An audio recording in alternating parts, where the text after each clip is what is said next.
Hey, good morning, everybody.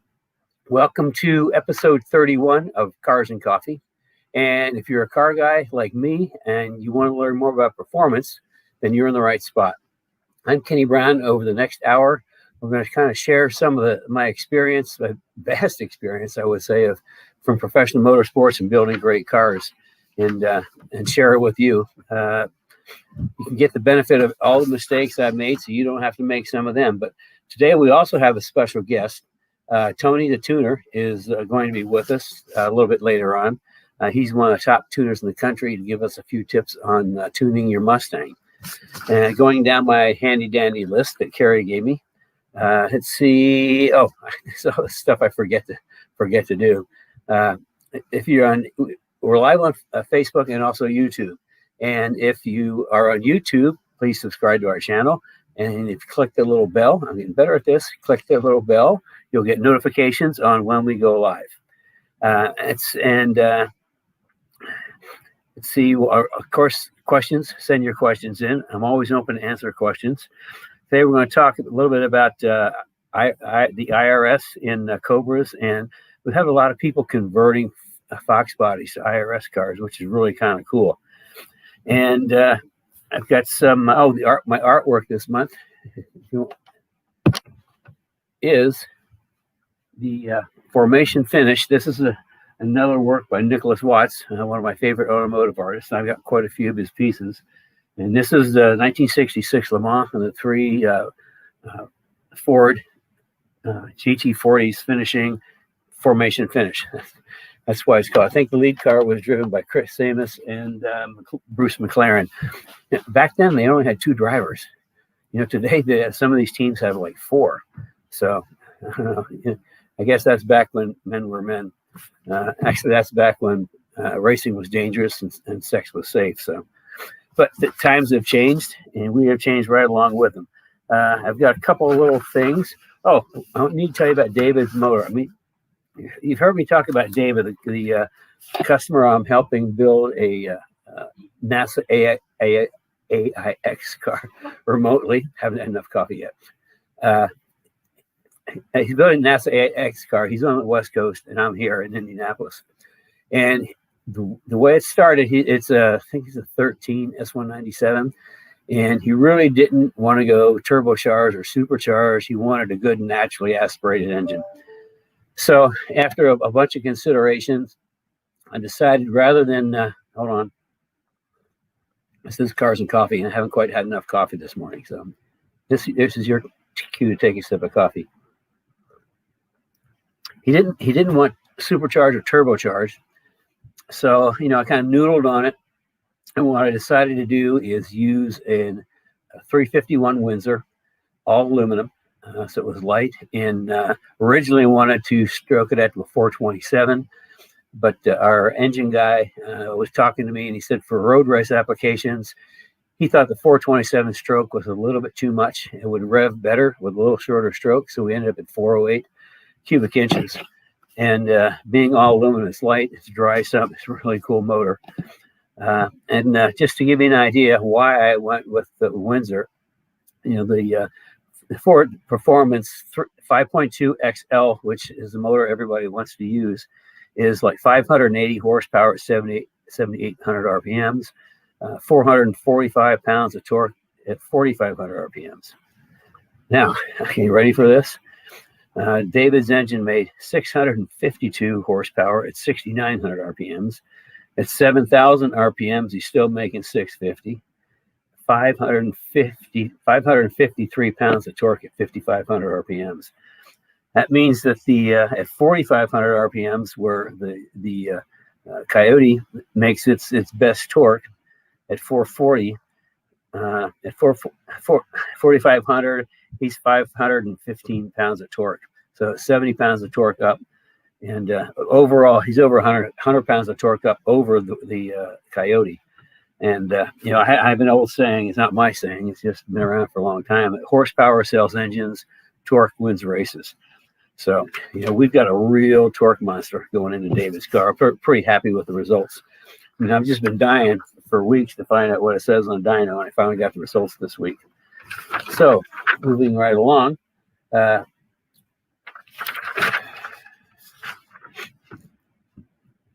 Oh, the thumbs up thing.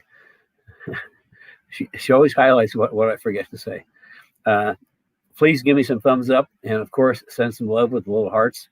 That really helps us spread the word.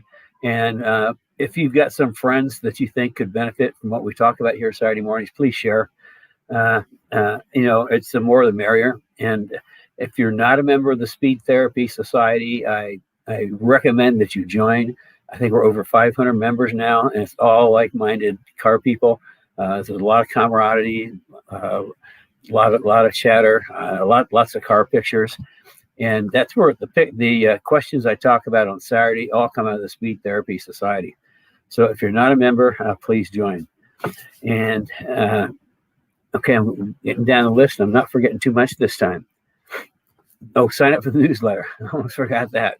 Sign up for the newsletter. That way you get notifications when we're doing Cars and Coffee or any other special events.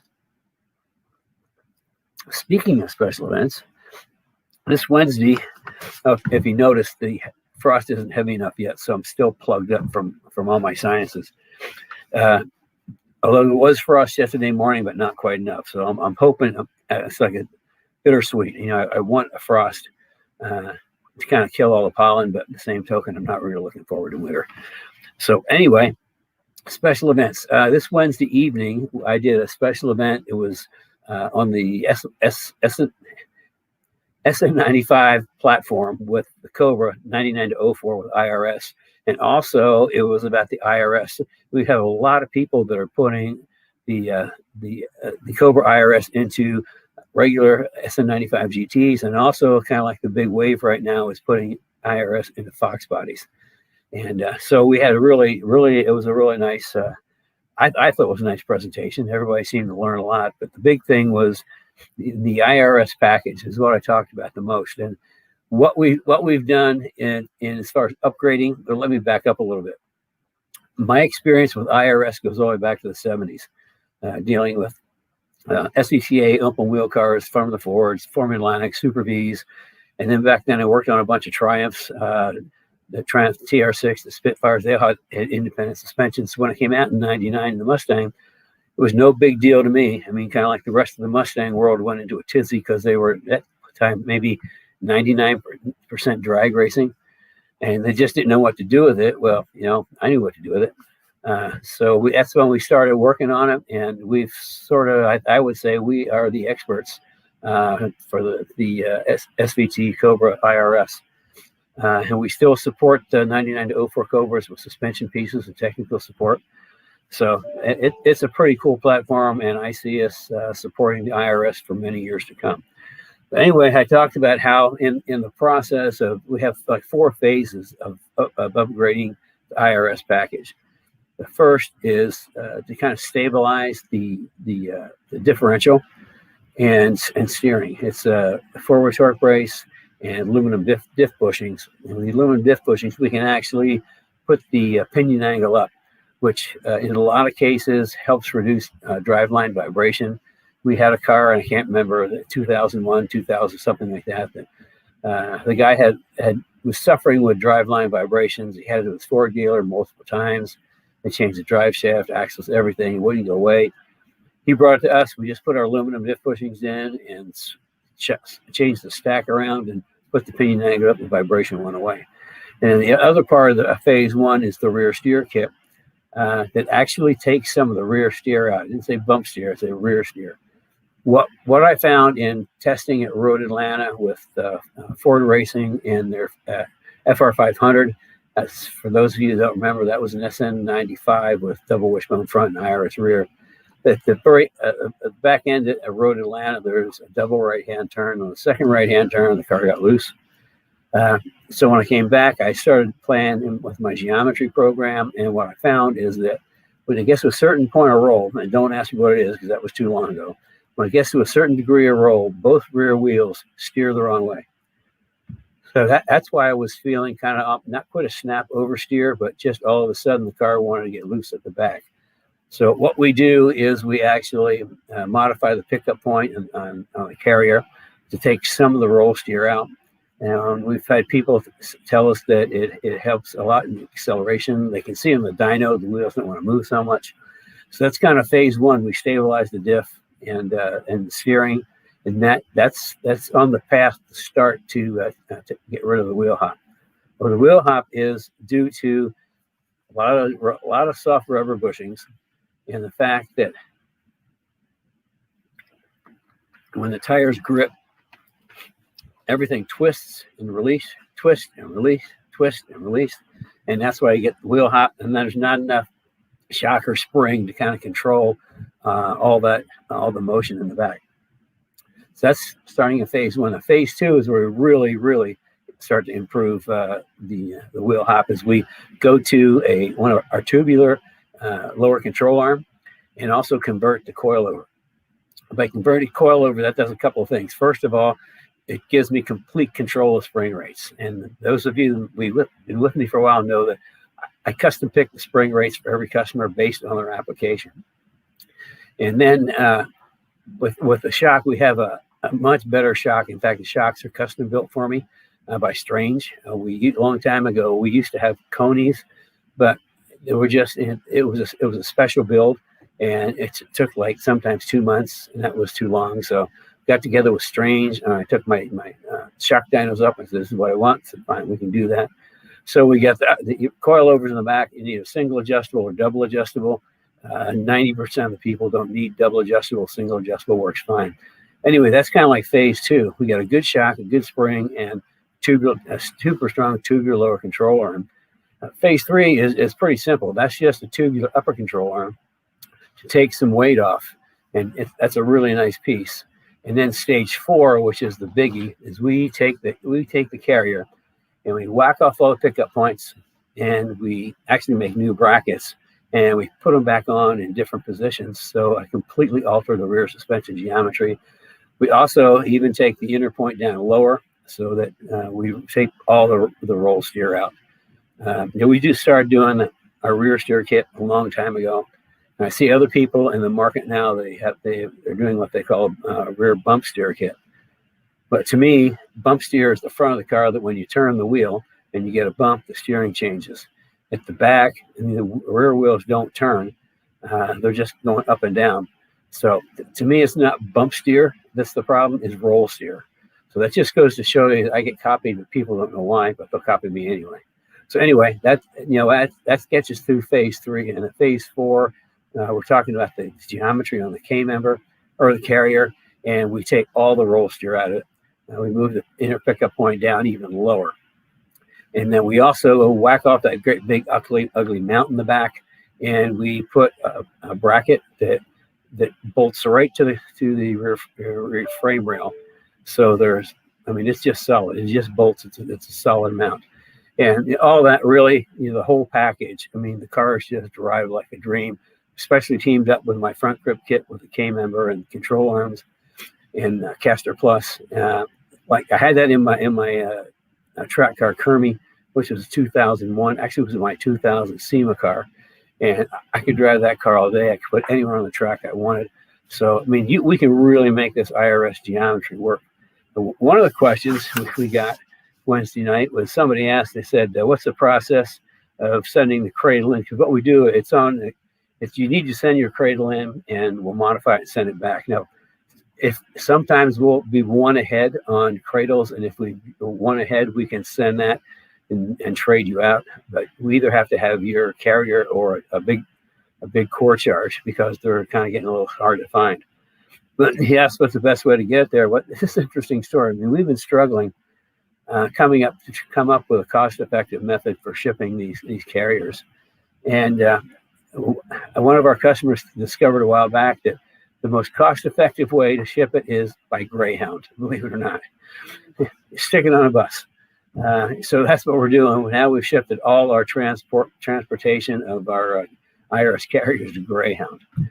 Who'd have thunk? So anyway, that's kind of what we went through in the. Of course, it took a lot more time explaining a lot more, but the IRS is really cool, and like I say, it's something we're going to be supporting for a lot of years. Somebody asked, how harsh is the ride with the solid cradle? You do pick up some NVH, but it's not like it's going to drive you out of the car. And to me, when you start modifying cars, there's always compromises. And, giving up a little MVH for a carrier that's rock solid, that nothing moves around with great geometry, I think far outweighs the small increase in NVH. And then somebody asked what the rear coilovers were. Actually, they're 2.5 ID diameter. Most of the U.S. shocks are all 2.5 ID, 2.5 inches ID. Now the JRZs we get from Netherlands, those are 2.25, and a number of European shocks are 2.25. So, and then going down, that's the pinion angle. Somebody also asked about, do we need to slot the frame rail for the upper control arms? Well, when we first brought these out in 99, actually 2001, to ensure clearance for the upper control arms, we actually had a pattern and pieces. You cut a little notch in the carrier just so to have plenty of clearance. Well, we've gone beyond that, and we've actually now do an overbend in the control arm, so we really don't need to notch the frame rails anymore, which leads to an interesting story. If you've ever looked at the rules for NASA American Iron, there's a section on IRS, and it states you cannot notch the frame rails, and all the pickup points have to be original OE to run an IRS in American Iron. Well, the reason for that is I had some friends, some engineers at Ford that wanted to build a really hot American Iron car. They did a fabulous job on the car. They got it stripped out really light. They had a front suspension and the IRS. And the problem is that car was fast. I mean, really, really fast. And back then, most of the strength of NASA was on the West Coast. And, the West Coast guys were all live axle guys, and they had nothing. They had nothing that could compete with this car with my IRS in it. So they complained. So, we're kind of in the middle. We're not part of the West Coast group. So they changed the rules. So that basically they made my IRS illegal.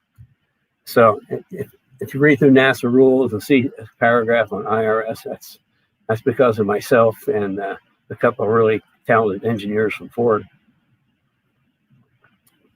So, Carrie is coming up to give me a sign. I can't get by without these signs. In case you're just joining us, this is one I always forget. In case you're just joining us, I'm Kenny Brown, and this is the 31st episode of Cars and Coffee, where I try to share my extensive knowledge and background from professional motorsports and building really great cars. And also over my shoulder is, as some of you know, and if you don't, that's my trusty toolbox. That's what makes me different from just about everybody else out there that sells Mustang parts. I actually made my living out of my toolboxes for almost 30 years, and I still use it.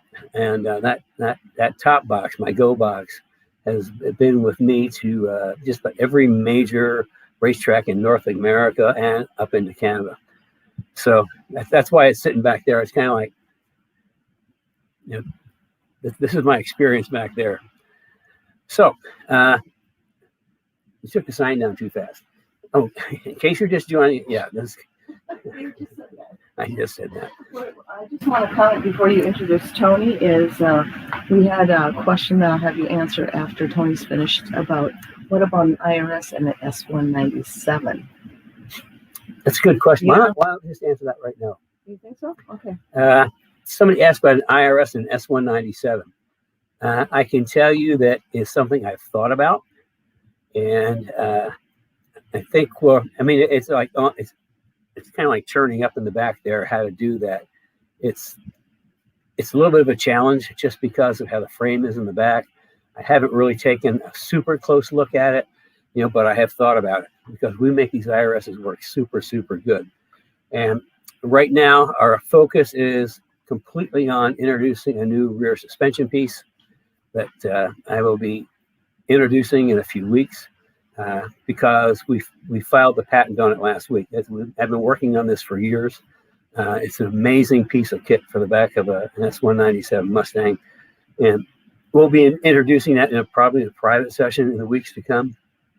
The guys in the Speed Therapy Academy got to be the very first ones to see what this new piece is, And I mean, they were pretty excited about it. I'm pretty excited about it.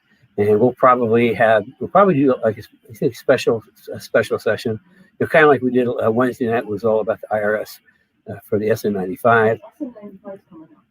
And then also Carrie said that we'll be doing one evening just on the S197, kind of workshop just on the S197 platform. But we got a new rear suspension piece that's now patented, or at least patent pending, and we'll be introducing that in a couple of weeks. It's going to blow your mind. So I think, and as far as S197, yeah, I've thought about it. I just haven't had a chance to take a really good look. But what this new piece does, it'll probably change your thoughts about an IRS and an S197. So with that, I'm kind of babbling on, and we should get to our super special guest star. He's one of the experts. I like to pull experts out of the industry, and we have like a full master class in the academy, which is the full evening. And Tony is probably one of the top tuner. He is the top tuner in the country. His company is Tuners Inc. And he teaches, he tunes. I mean, he's a really, really smart guy and a good guy too. So, good morning, Tony. Good morning. We've got some of our real cars and coffee people here, and could you share maybe some of the top tips in tuning a Mustang?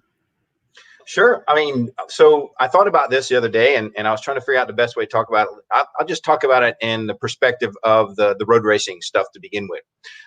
Probably the most asked question of customers when they bring the cars in and they're doing the testing is, what tuning should I do to the car to help me for performance, but also when I'm road racing? There's a couple of things that we can focus on. Number 5, the first one is what octane you're running. The fuel is a primary concern.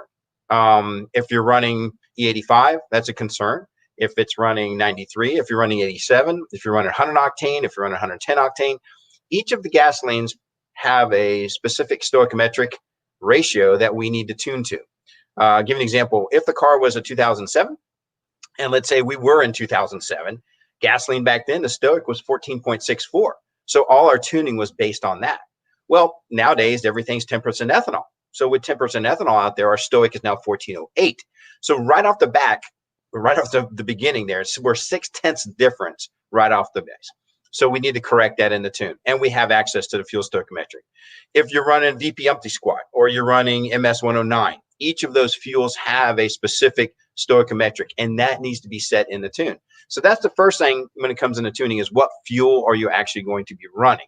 And I know there's some limitations in some of the classes. I had a Corvette in here the other day that he could run 85 in certain races, and he couldn't run it in other races. So we had to tailor 2 tunes for him. I set him up with an extra tune on his MPVI 2 cable so he could change it at the racetrack as well. So the next one is number 4. They asked me, okay, so what kind of performance gains am I going to get in my road racing? Well, in the drag racing world, we're trying to get it there as fast as we can. In the road racing world, we're trying to get there effectively. Okay, we want to be able to come out of the turns, we want to get on the straightaway, we want to be able to hit that and not have problems. So a couple of things we do a little different, and even Ford did this with the Bosch 302s, was actually putting in a little bit of idle hang. So there's nothing like pushing in the clutch and it drops so far when you come off the clutch again, it actually unloads a chassis because you're against it. So we actually put a little idle hang in our road race cars. So as you depress the pedal, it stays up. So it allows you to pull it into gear without coming into there and downshifting and causing unloading of the chassis. I think Kenny mentioned that here a while back as well. So that's the next thing we do on the road racing part. Number 3. So one of the things that in the performance tuning is how hot is the oil temperatures. And I think Kenny's talked about this before, and the oil temperatures are coming into play. If you're not running an oil cooler on the dyno, I will intentionally put load on my dyno to run the oil temperatures up to see just how hot it's going to get. I can't simulate you running around the curves on the track, but I can usually get the oil temperature up pretty high to see where it's going to run. If it exceeds a certain amount, I personally think 205, 220 starting to get too hot on the oil, you need to get an oil cooler in a car. That's a tuning tip that I would tell you right off the bat that you need to do as your tuner or any other tuner. Most of them are not looking for your oil temperatures. I do simply, I've data logged several cars at Daytona, specifically a couple of GT 350s and GT 500s. Oil temperature becomes a primary concern. So that would be my third one on that one. Number two, what gear ratio are you running?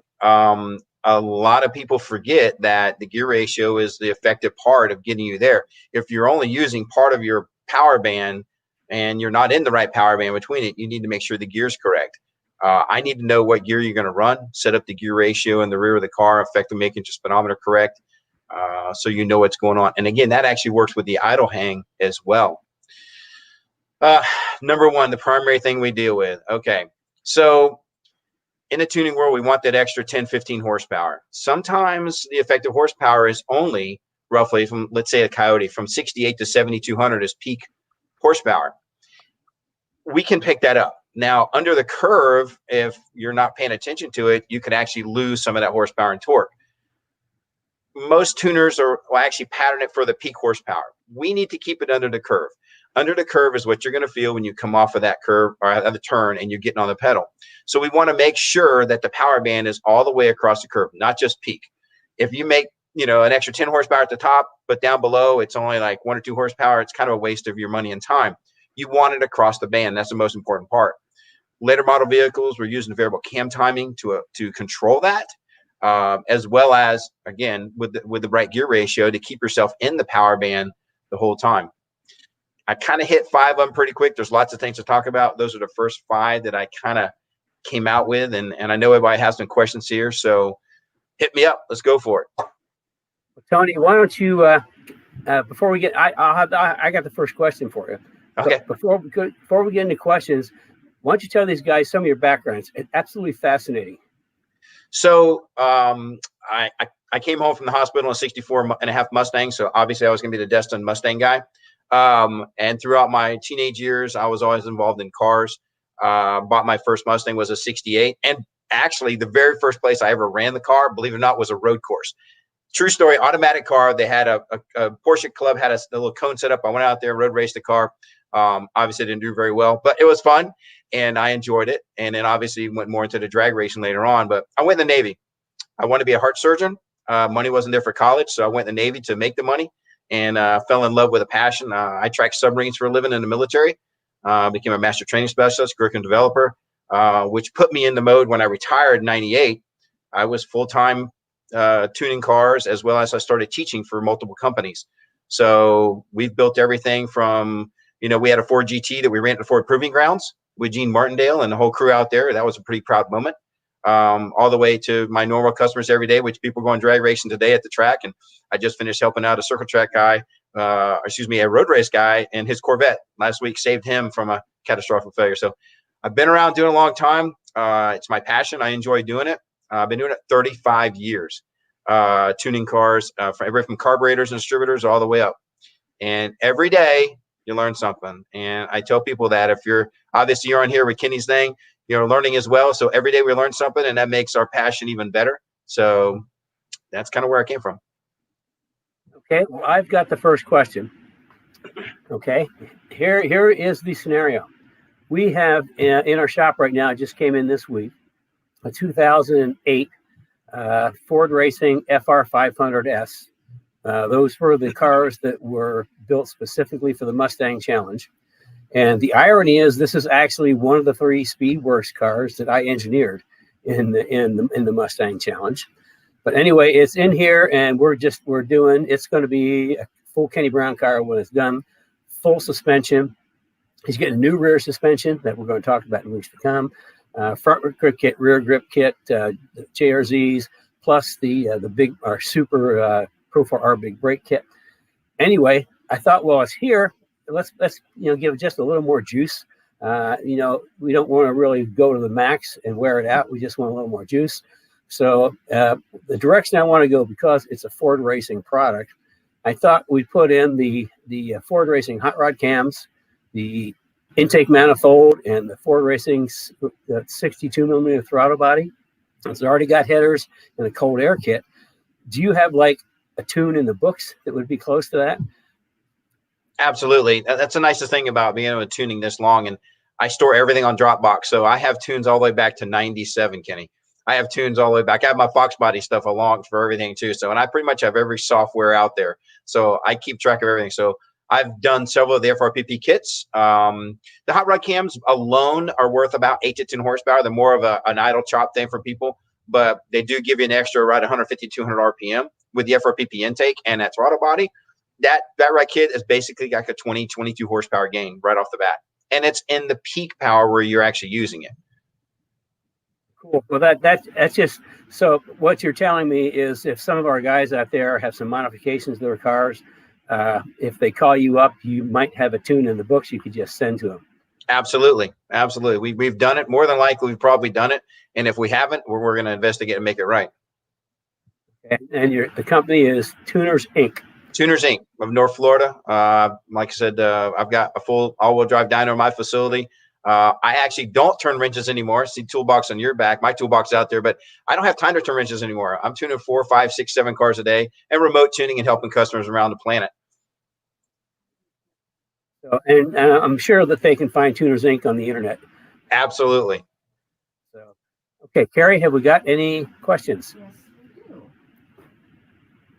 Okay, our questions today is what type of information do you need before creating a custom tune file or calibration? Okay, so the question was, what do you need? What do I need to have to do a custom tune? The first thing is on a vehicle, depending on what software you're using, we're going to need to know the strategy, a device you're using. If you're using an SCT device or using an HP MPV i2, with the SCT device, I would need the strategy and the serial number of the tuner, of the handheld, I should say, and then a breakdown of a list of mods. What fuel you're running, what gear you're running, if you're running headers or not, what intake, throttle body, mass, air, all those things come into play for us to build the custom tune. Once we know that, we can build the custom tune, set it up. I always like the customer, and I will tutor them on how to data log the car. That is the most important part to me. I need the data logs to confirm everything's correct. 9 times out of 10, we'll find something that may be wrong that's not tune related while we're diagnosing the car. Okay. Well, that kind of that speaks to my question and somebody else's question at the same time. So, Carrie, we have another question. Yeah, sure. See, what if you need to return the ECU to a stock calibration or tune? So nowadays, one of the things people, when you have an SCT device, you just hit return to stock and it'll reload the stock tune back to the vehicle. If you're using a Diablo, the same thing. If you're using an HP MPV i2, you just return the vehicle back to stock with that. Very simple. If we're doing a tune on the vehicle and we do it on premises and then you leave and you need a stock tune in the future, I have no problem. I'll normally send out, have a spare MPV i2 cable. If I've done it with that, I'll send it out to you, help you load the factory tune back on, and you're all set to go. And let's see, is the ECU, I lost the question. Does the ECU tuning affect warranty? Anytime you flash a computer, you take on the personal accountability that it may void your warranty. Now, according to the Magnuson Act in 1996, they have to prove that caused the problem. But here's a common thing. In the Chevrolet world, they want the DOD turned off, the automatic active fuel management. People turn it off all the time. They go to the dealership and they say, well, your active fuel management's not working. We're going to void your warranty because, your rear end's making noise. No, that's not the case. They can't do that. There's legal things involved with that. But there are flash counters. They can count the flash counters on the GM world. On the Ford world, they can see if the checksums have been changed. So what I tell people to do is find a dealer that works with you, that knows that the car's tuned or modified. 9 times out of 10, they'll work with you. If you come in there with a rod hanging out the side, don't expect Ford to eat it when your responsibility. If you were out road racing the car and it got hot in the oil temperature, that's not on Ford. All right, that's basically on personal accountability and at that point. But I have many dealers that I work with, as well as my customers around the world, that have very good dealerships that work with them. And it's go as far as hey, there's a tune in the vehicle. I know it's there. It's not going to happen. But if you come in there with a blown rod hanging out the side of it, that's a whole different story. Okay, next. This is from Bear to Drift. Does Tuners Inc. tune? I I might not be saying FiTech, EFI systems, FitTech. So yeah, we tune a lot of standalones. FiTech, if it's a FiTech system, make sure you have the latest update on them. There's some older softwares and firmwares that were not working correctly. FiTech systems are great for cruising street rods and some road racing stuff. I would caution you that if you're going to use a FiTech system, make sure that you're using the correct wideband, make sure there's no exhaust leaks, and the fuel system upgrade needs to be done. But we do tune FiTech. Okay, that's interesting. And then Colby Ward has a question. How does remote tuning work? Okay, so it's pretty simple. The magic thing that we need to have is something called Team Viewer, which is downloadable free. I pay for it because I use a professional version of it. But you download Team Viewer, as long as you have a handheld or an MPVI2, I can remote in, set things up on your laptop that you can put to the car. I can look at your data logs, put the tune on there and actually do it live while you're sitting there. Most of the day, I usually probably do 2 or 3 remote cars a day for my customers around the world. And matter of fact, at 4 o'clock this morning, I was online in Australia. Wow. Good day, mate. Yeah. So I'm curious, what was something like? What is it like a cost for doing your remote tunes for people?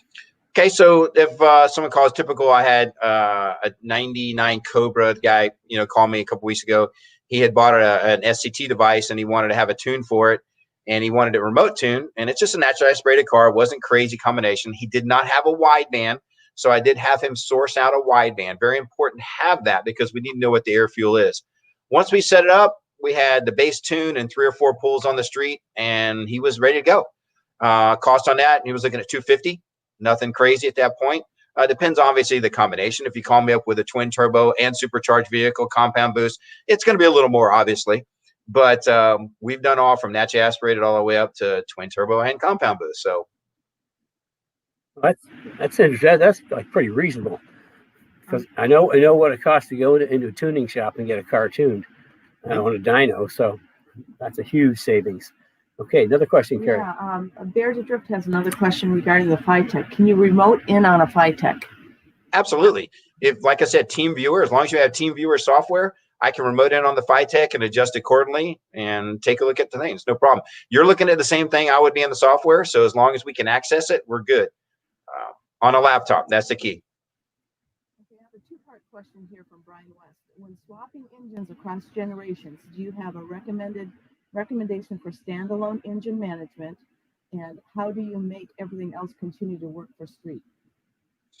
Okay, so a couple things. Dealing with a later model vehicle, if you're using a control pack, obviously the control pack's not going to control your dash. So if you're trying to keep everything on the dash working and you're swapping from a 5.4 to a 5.0 Coyote motor, something like that, it's going to be hard to make the dash inputs work. It's not impossible. I've seen it done. If you have exceedingly a lot of money, you can do a Motec system, have an OS written that will control everything. So it is not impossible, but the OS costs you around $9,000 to $10,000, and I'm sure some other people could chime in on that. But there are capabilities of doing that. The common swap seems to be the Coyote as of late. I have a 3-valve car that we just finished a swap in. Obviously the dash did not read certain things. I was able to make temperature reading and some other things, but he ended up doing a different dash. He actually picked up a Coyote dash and had inputs done to that, which actually helped. So it's not impossible to do, but in the swap world, you kind of get some compromises that you have to deal with. That just made me think of something. What if somebody put a Coyote into an SN95 and had something like one of the Holley injection things with the Holley Dash? Oh yeah, that would work. So, you make that work?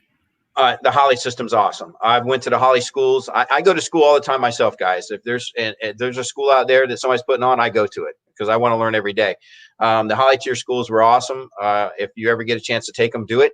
The Holley system's great with the dash. You can put everything on that dash, configure it for whatever you want to do. If you could imagine how something works and you can wire it, you can control just about anything with a Holley system. If you want the dash lights to flick at you, if you want the overhead light to blink at you when you hit, 200 mile an hour, you can control anything with that system, with the IOs.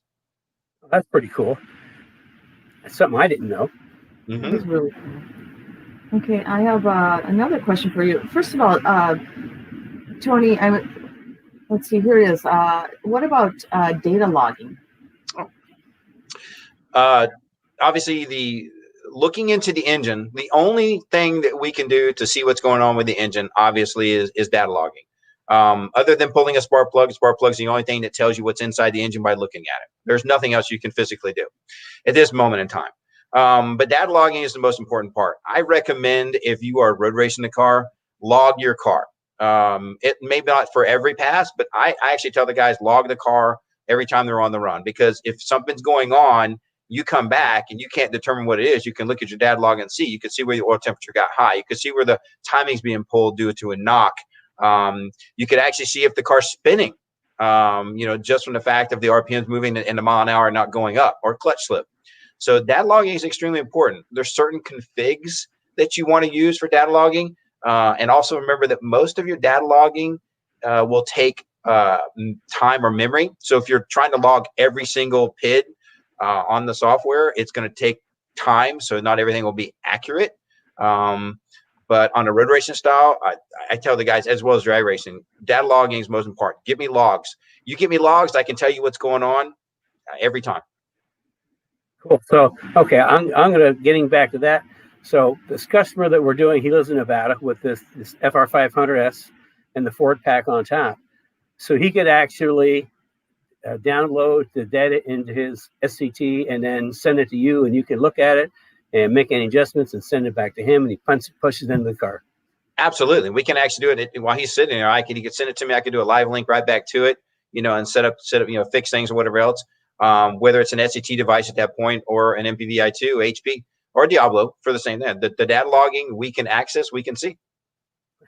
I think that's pretty cool. Boy, where technology has gone, I got to tell you, it's a long ways from, I was setting Weber carburetors and SU carburetors with this little vacuum thing. So, okay, what do we have next, Carrie? We have from Sal. He has a really good question. How do you make the ABS work in an early S197 with a Coyote control pack? Well, the control pack is not set up to run ABS. It's not designed. It's a standalone. Doesn't have anything with ABS inputs. So in order to do that, I don't think we could actually do that physically through the control pack. There's a company in England, and I want to say it's Race something. I have to remember. They designed the traction control for the Ford GT that Bill Knoblich built out in California. So he kind of set that stuff up, and he used the ABS to control it. So I know it could be done as a standalone, but not necessarily probably through the control pack itself, because it's its own entity. Obviously, you can use some inputs from it or outputs as well, but you would have to have someone that had the technology and the software and the firmware to control the ABS module as a standalone. And I'll have to research that company's name in England that did that stuff. And I'll check with Bill on that in California. Okay, so in other words, the ABS will not work without the processor. Correct. So what if somebody did a Coyote upgrade and used the control pack but left the factory processor in? Well, I mean, sure, as long as you had the input. Going to the engine, obviously. Yeah, because the body control module stuff and the inputs from it are what's controlling the ABS. So as long as it had the specific speed inputs and the RPM inputs, I don't see why it couldn't be controlled. And I know they make stuff to do it, like I said, because we had that Ford GT done, which didn't have traction control, but it does now with that kit using a factory processor. So it's a standalone deal. So I know that it could be done. I do not know how to do it myself. It made me think of something. I think that some of the race car guys were using a Bosch ABS system. I don't know if that would tie into the Ford one or not. I'm gonna have to check on that. But so yeah, you got a problem with ABS and engine swaps. Mm-hmm. So. And again, depend on, I don't know about you, but in the courses you're doing, if the ABS and the traction control is not controllable, then it's kind of useless for you, because if it's doing something when you don't want it to do it, then that comes into play. And you need the control. And that's why that one company built it. We had a launch control with it. We had a road race control with it as well. Okay, cool. Okay, and we have one more question here from Bob Jones. Bob Jones is actually part of the Speed Therapy Academy and actually probably heard you earlier, Tony, when you did your master class for us. Bob Jones has, on the idle hang, would changing to a lightweight flywheel affect the hang, or does the ECU correct for that? The ECU does not correct for the torque.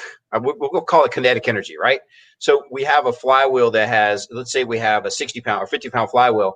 And when you let off the throttle, it's going to, obviously keep up some, whereas a lightweight flywheel really has no stored energy, which is why you can't start off from the stoplight without revving the engine up higher, because you have no stored energy to move the vehicle.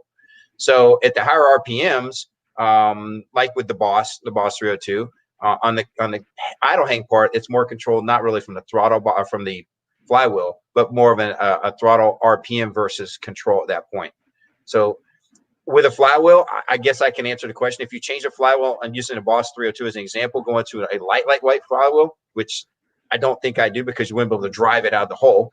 But if you did, I don't think the idle hang would really be affected, simply because you're using the RPM versus throttle body angle to control that idle hang. Okay, cool. That reminds me of something else. Sure, everybody would like to know about. I know that when, like on the Coyotes, if you go to like a lightweight aluminum flywheel, there's something in the engine that has to be, you have to like rev it up or do something like that. Go ahead.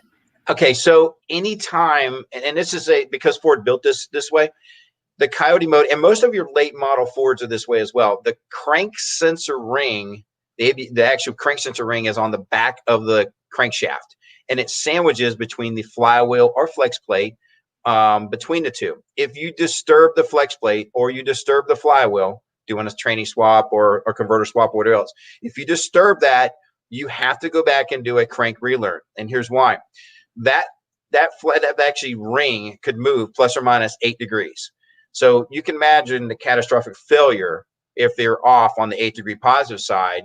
Okay, so it could be really, really bad. So whenever you are done, you should always get it up to temperature before you run around and drive the car. Get it up to temperature, do a crank relearn, which you can do through an MPVI2. You can do it through your SCT device. You can do it through the Diablo device or an N-Gauge. So you have to do a crank relearn whenever you disturb that. And that syncs up the cam timing and the crank timing for adequate spark timing as well.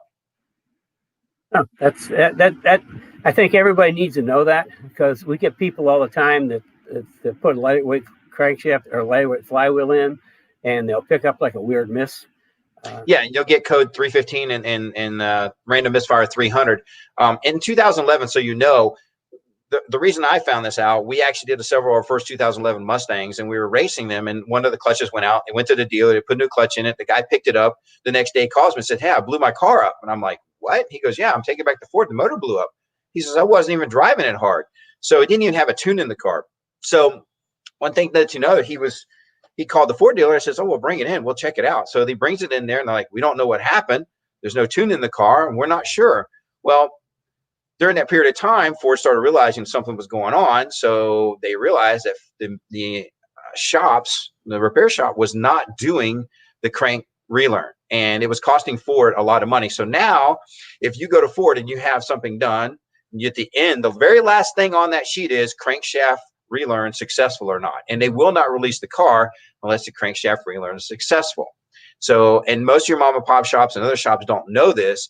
So it took a little learning curve. And I did a Tech Tuesday on this. Matter of fact, just last week from the tuning school. That's the school that I teach for out of Odessa. And we have a bunch of information on there. One of them was I just did the crank relearn so people would understand how it worked and was able to function and do it. So if you have a late model Coyote and you've never had a crank relearn and you did some work to the transmission, it's a simple process. Get it done. Make sure it's safe. I can attest to that. If you don't, like on Ruby, we had a problem with that. It was like all of a sudden it would have the code would be random misfire, and it would kind of like stutter, and then after a couple of turns, boom, it was back to normal again. So yep. Yeah, I can attest how important that is. So I think we don't have any more questions. I think Carrie, you said you have something. Well, just real quick, Bear to Drift Tony, I want to let you know, said he was one on the FiTech questions. He said, thank you. He'll be reaching out. And that just reminds me, if any of you do reach out to Tony, let him know that you came from Kenny's Cars and Coffee. I think that'd be good information for him. Or Yeah, definitely let me know. Keep in touch, and I'm looking forward to see how these go. Okay, well, I think this has been really cool. Oh, real quick, does Tony have a YouTube channel? I don't have a YouTube channel. I'm on a bunch of other people's YouTube channels. Andrew from Mustang Lifestyle and several other companies have done stuff with me over the years. And so, they follow me on there. But I personally do not have one.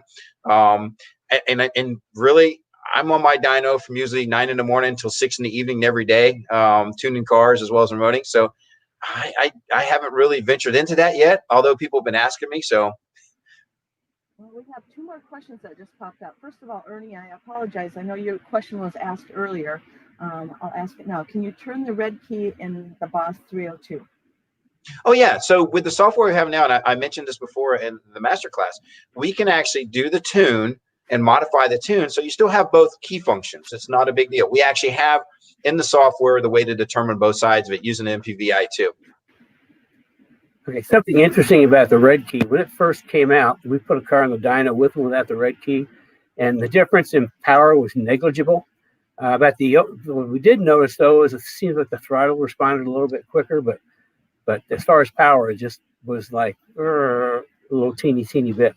Yeah, pedal mapping, and then the sound, obviously with the what we call the ghost cam. They would basically all you're doing is creating more overlap at idle at that map point, and we can talk about map points later on in one of the classes, but the Bosch calibration, when it first came out, people were talking all this horsepower difference. I put on a dyno, is right. There was no difference in horsepower per se.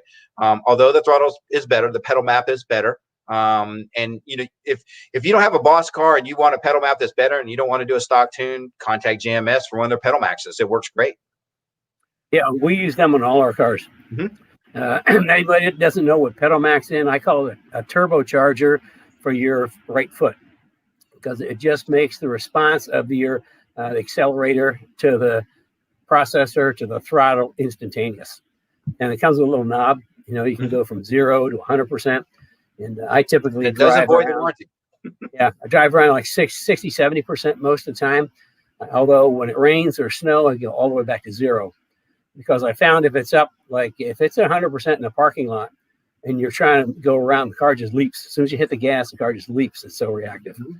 So no, we put pedal max in everything. If anybody is more interested in that, just give us a call and we'll talk to you more about it. Carrie, so we got a couple more questions came in. Ernie has a question on the red key.